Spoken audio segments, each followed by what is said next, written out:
What up, everyone? You know who I am. I'm Jack Slater, aka the Comic Outlaw. Yeah.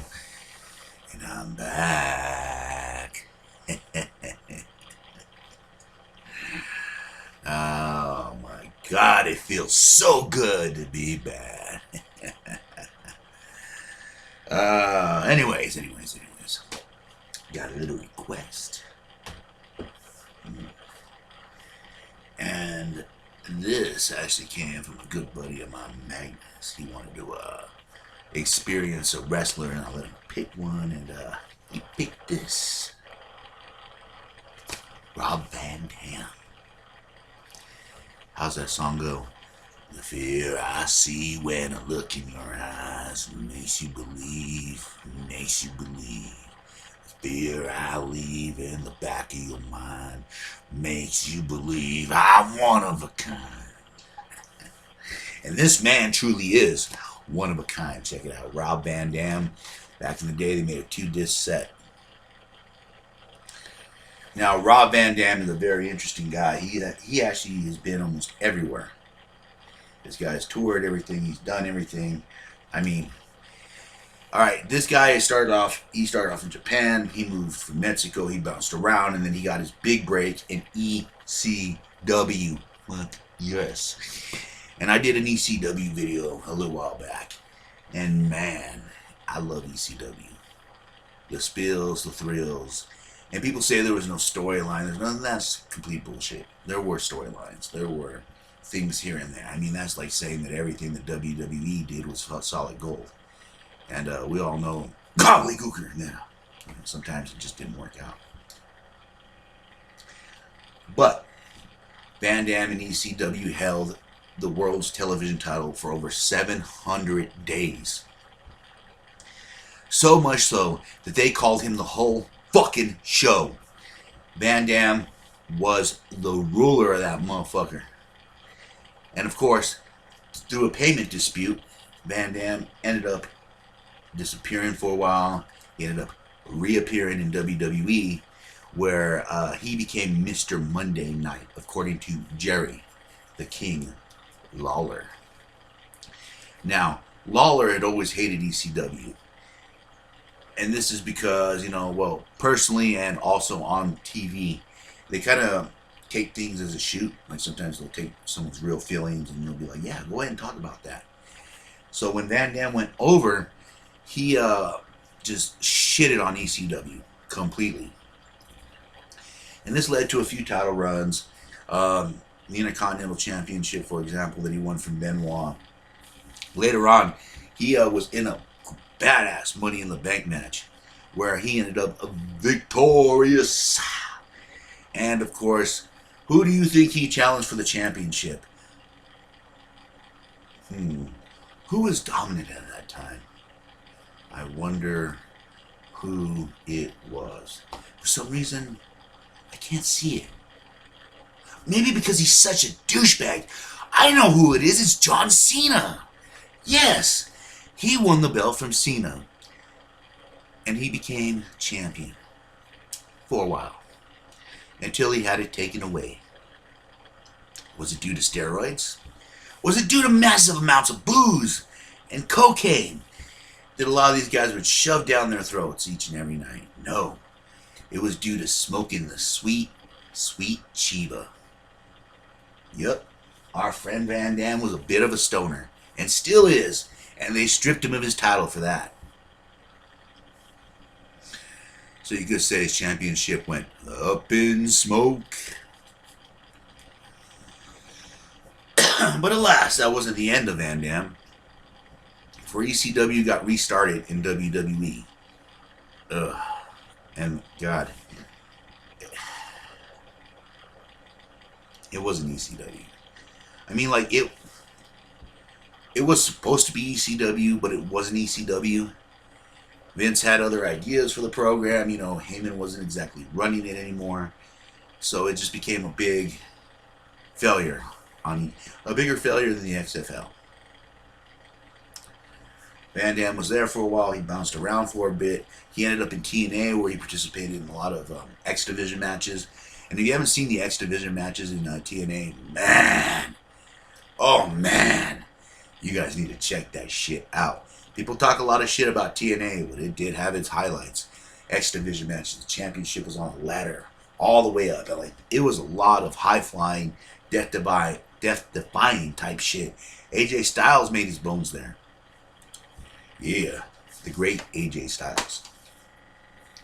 Now, as you open this little sucker up, so I can show you guys, it's a simple 2-disc set. And of course, it comes with a little, just a little like thing here to kind of give you an idea of a little match list. And the problem with this is that it doesn't have a whole lot of WWE, because Van Dam had a lot of grudges against WWE at this point. He felt they should have pushed him further, and quite frankly, I agree. This was the time of Cena. Super Cena is what they called it. And he just basically steamrolled over everybody and everything. They got in his way. And some things he did regret, like when he destroyed the Nexus. But, like I said, you know, you kind of get an idea of who Van Dam is. But besides the documentary, you kind of feel a little left out. I mean, don't get me wrong. There's some good matches in here, like the Chris Jericho match that he did, the King of the Ring match, the hardcore title match he did with Jeff Hardy, you know, but a lot of this is more like stuff that he picked. There's a lot of ECW matches. One Night Stand. His match with Sabu was okay. One Night Stand. One Night Stand was Vince McMahon letting them do one more ECW pay-per-view, and they brought back a lot of the veterans. But a lot of them, and I hate to say this, was a little too late. A lot of these guys have aged. It had been almost 10 years since ECW went under. So it wasn't as good as it could have been if they would have made it right after ECW, or 2 years after ECW had passed away. But yeah, there's some good matches here. There's actually a match with Scotty Flamingo. And if you don't know who Scotty Flamingo is, he's Raven. Raven is one of my favorite people from ECW. And I actually liked when he went to WWE. I thought he had an interesting run there. And yeah, he's done a lot of good stuff. He's fought Tommy Dreamer, Bam Bam, you know, Balls Mahoney. Balls Mahoney was actually a take no shit kind of person. He's worth actually watching. He had a few matches with Christian, but like I said, a lot of these matches in this one are more of the ECW type. Like, he has another match with Sabu, which I do recommend, from Hostile City SmackDown in '96. Like, this man has been through some wars, and he actually holds a world record for doing the splits and lifting a massive amount of weights while doing the splits.